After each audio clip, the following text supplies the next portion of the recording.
तर भावांनो, आज माझ्या खास मित्राचा बर्थडे होता. तर तुम्ही बघितलाच असेल, आज बर्थडे म्हटलं तिकडंच चाललेलो.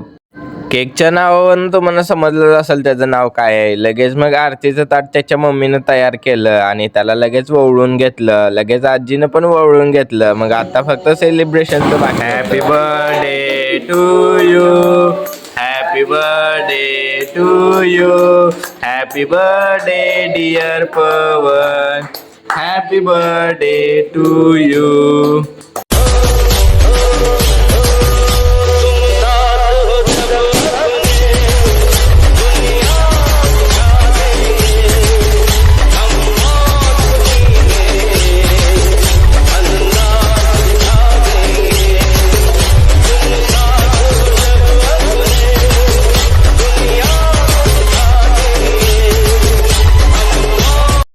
व्हिडिओ कसा आहे कमेंट करून नक्की सांगा आणि लाईक शेअर करून घ्या. भेटूया नेक्स्ट ब्लॉग मध्ये.